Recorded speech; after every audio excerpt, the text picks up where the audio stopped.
The Wild West's legendary gunslinger, Doc Holliday, is a name etched in the annals of American history. Known for his quick draw and fearless demeanor, he's become a symbol of the tumultuous frontier era. However, behind this wild man contains many mysteries. Get ready to uncover 10 truths of the man who lived on the edge of history. November 8th. The intriguing historical connection between Doc Holliday and Margaret Mitchell. An intriguing historical coincidence lies in the fact that Doc Holliday passed away on November 8, 1887, and 13 years later, on the very same date, November 8, 1900, Margaret Mitchell was born. Doc Holliday, a well-known figure in the Old West, had a turbulent life marked by his involvement in gambling, gunfights, and, most notably, his battle with advanced tuberculosis. His death on November 8, 1887, marked the end of his tumultuous journey, but his legend endured as part of the enduring folklore of the Wild West.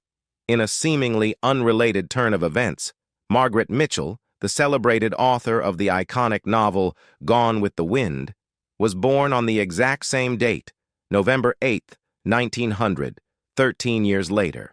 Her birth would ultimately give rise to a literary masterpiece that would captivate readers for generations and become a cultural touchstone, quite different in theme and setting from the life of Doc Holliday. This historical coincidence, the alignment of these two significant dates, serves as a fascinating juxtaposition of two very distinct eras and narratives in American history.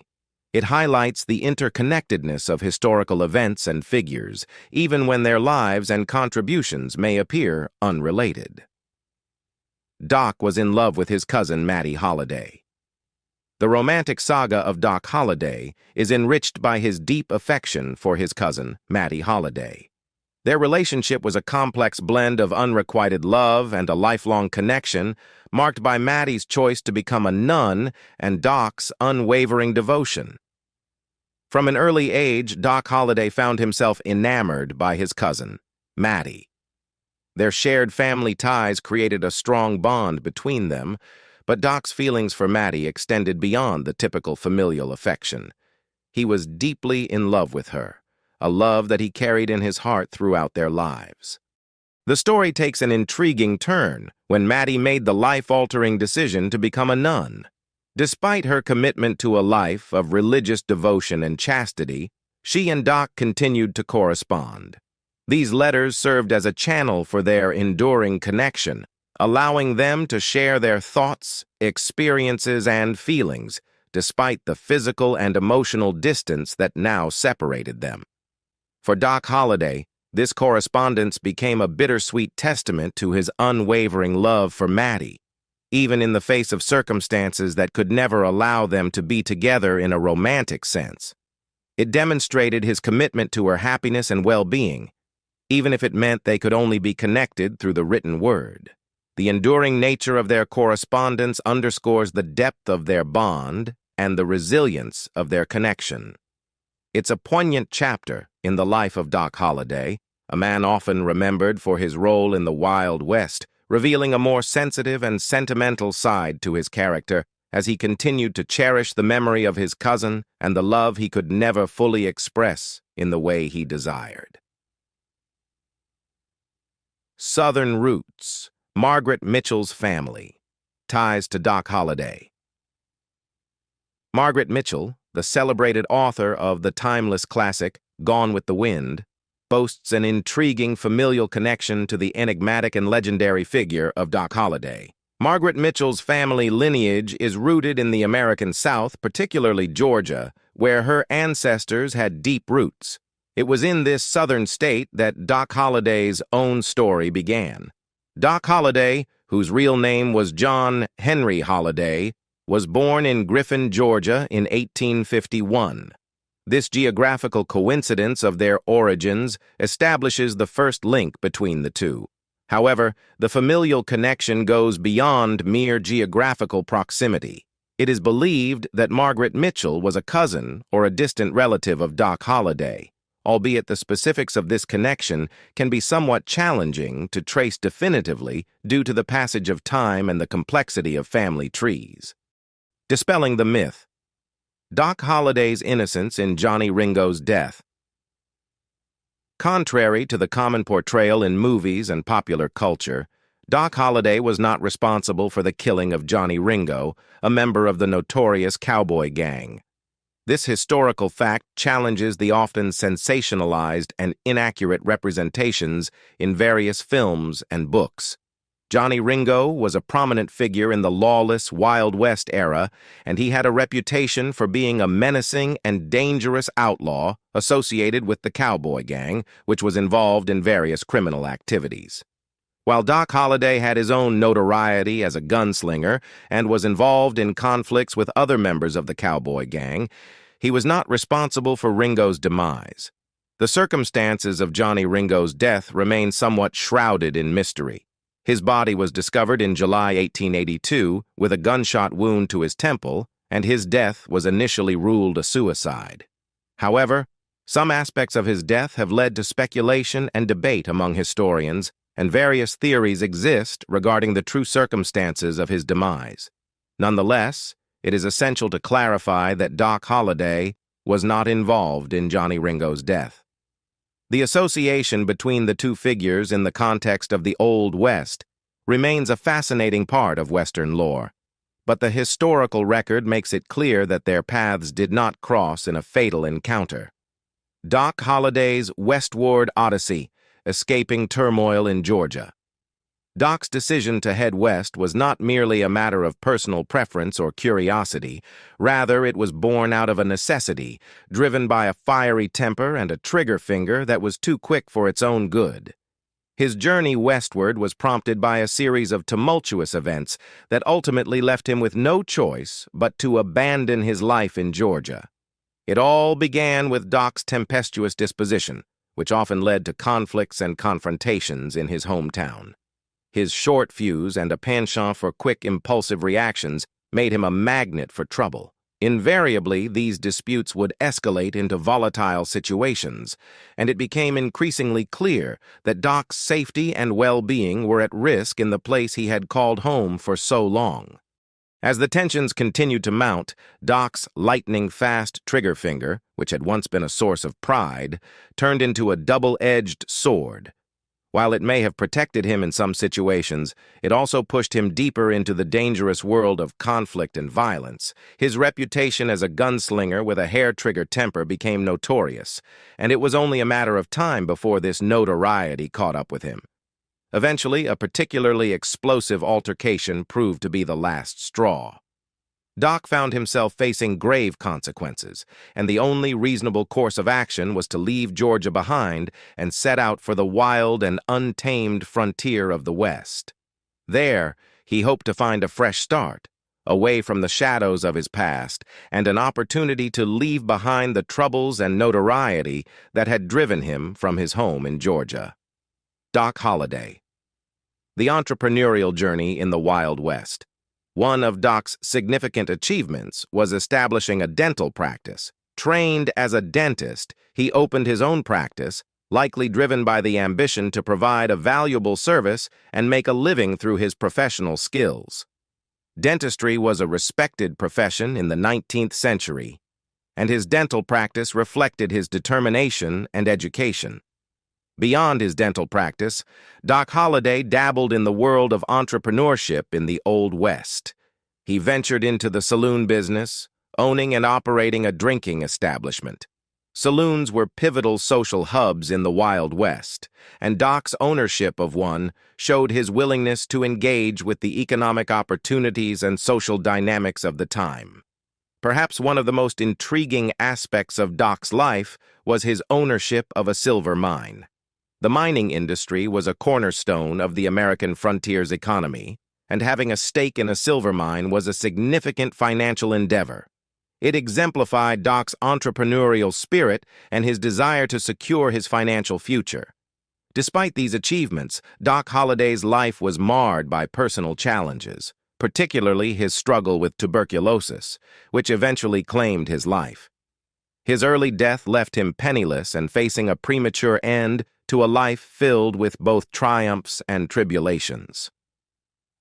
Governor Pitkin's surprising move, Doc Holliday's extradition refusal. When the orders arrived for Doc Holliday's extradition to Arizona to answer for the murder of Frank Stillwell, an intriguing legal twist occurred involving Frederick Walker Pitkin, the governor of Colorado at the time. Pitkin, in a surprising move, chose to refuse the extradition request, and his reasoning centered around a technical error found within the legal paperwork.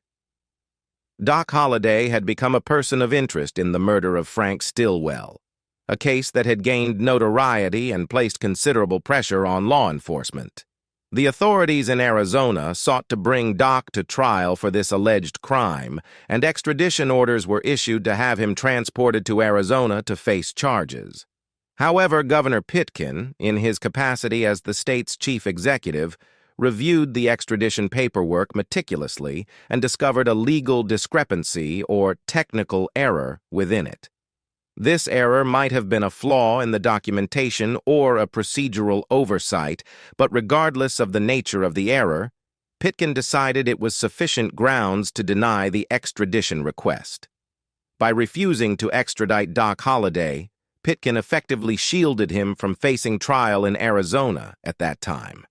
This decision was met with mixed reactions, as it was seen as either a commendable adherence to due process and the law or a controversial move to protect a potentially dangerous individual.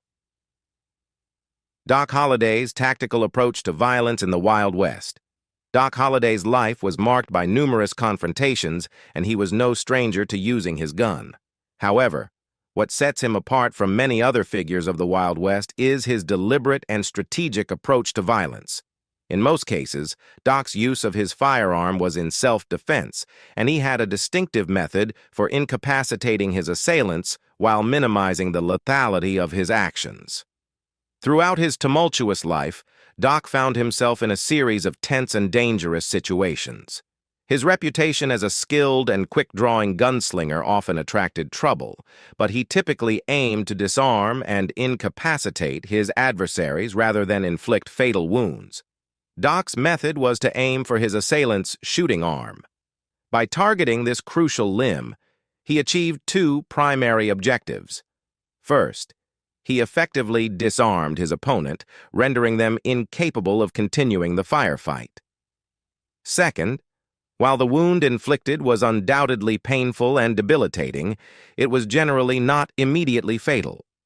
This approach demonstrated that Doc Holliday wasn't seeking to take lives recklessly, but rather to protect himself and neutralize threats in a way that allowed for potential reconciliation or a peaceful resolution after the heat of the moment had passed. It's important to note that Doc's actions were still within the context of a violent and unforgiving era in American history. While his shooting arm tactic demonstrated a certain level of restraint and a preference for disarming over killing, it does not diminish the fact that he was involved in numerous altercations. Nevertheless, it paints a more nuanced picture of Doc Holliday as a man who, even in the midst of violence, sought to navigate situations with a degree of calculation and an aim to preserve life whenever possible. Doc Holliday's desperate quest for a tuberculosis cure in Glenwood Springs. When Doc Holliday arrived in Glenwood Springs, his purpose was not to enjoy the renowned hot springs, which, at that time, had not yet been opened to the public. Instead, he had a more urgent and somber reason for making the journey. He had come in search of a last hope for a cure for his advanced tuberculosis. Tuberculosis, often referred to as consumption in the 19th century, was a deadly and highly contagious disease, with no known cure at the time.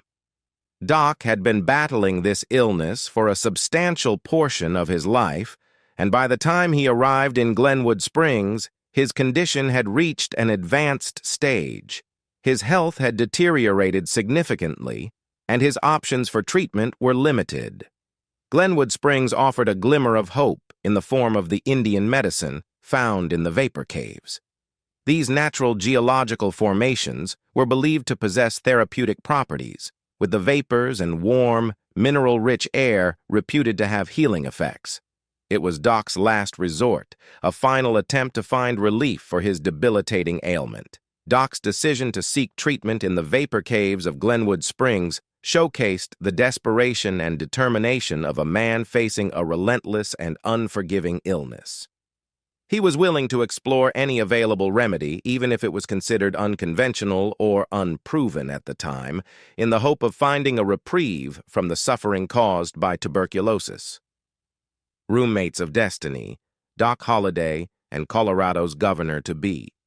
Doc Holliday's life had its share of intriguing connections and circumstances, and one such fascinating detail was his time as roommates with Frederick Walker Pitkin, who would later ascend to the position of governor of Colorado in 1879. At some point in his life, Doc found himself sharing living quarters with Frederick Walker Pitkin.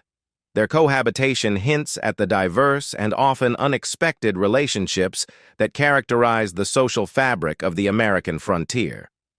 During this time, neither Doc nor Pitkin could have predicted the divergent paths their lives would take. Frederick Walker. Pitkin's roommate, Doc Holliday, was known for his reputation as a gunslinger and his involvement in various Wild West conflicts. On the other hand, Pitkin's destiny led him into the realm of politics, culminating in his election as the governor of Colorado in 1879. It's a testament to the complexity and diversity of the Old West that these two individuals, with such disparate future trajectories, once shared a living space. This connection underscores the rich tapestry of relationships and interactions that defined the American frontier during that era. It also adds an intriguing layer of historical context to the life of Doc Holliday, a figure often associated with the lawless side of the Wild West, but who, at times, had connections to individuals who would go on to play pivotal roles in shaping the region's political landscape. Doc Holliday's harrowing journey through Independence Pass. Doc Holliday's arrival in Glenwood Springs was not a straightforward journey. He had traveled from Leadville, a considerable distance, and his route took him through the perilous terrain of Independence Pass. This 18-hour stagecoach ride was a particularly challenging and harrowing experience, especially given Doc's state of health at the time. Independence Pass was known for its treacherous conditions, characterized by steep, winding mountain roads and unpredictable weather. Doc, who was already suffering from the advanced stages of tuberculosis, was far from being in good health.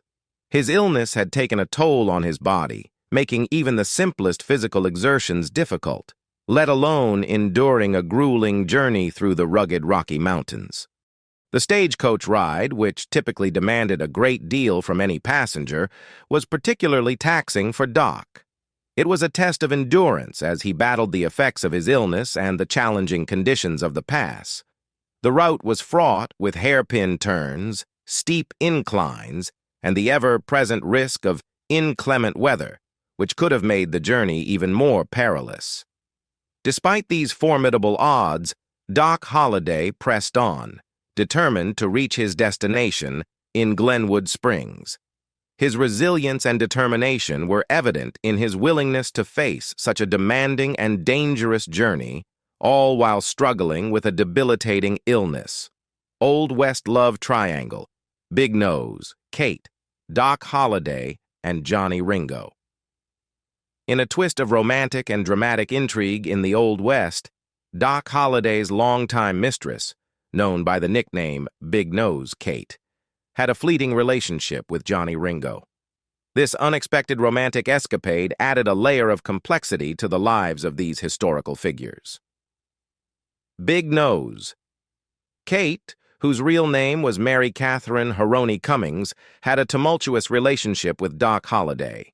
The two shared a passionate and often volatile bond, enduring both the joys and tribulations of a life on the frontier. However, at a certain point, Kate ran away with Johnny Ringo, a member of the notorious cowboy gang. Their romantic liaison, albeit brief, was a source of notoriety and gossip in the Old West. It demonstrated the ever-shifting dynamics and unpredictable relationships that characterized the era, where personal connections often transcended the boundaries of feuds and conflicts. The exact reasons for Kate's decision to run away with Ringo remain a matter of historical speculation.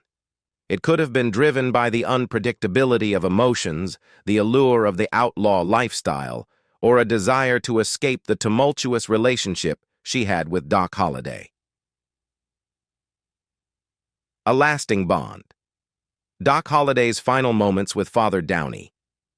Before his death, Doc Holliday, in a poignant and introspective moment, sought the counsel of Father Downey, the founding priest of St. Stephen's Catholic Church.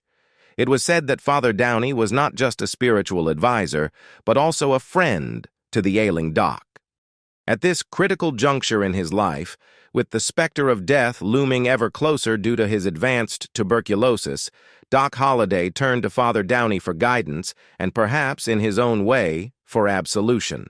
His actions reflect a desire for spiritual solace and reconciliation, a chance to make amends for his tumultuous life and actions.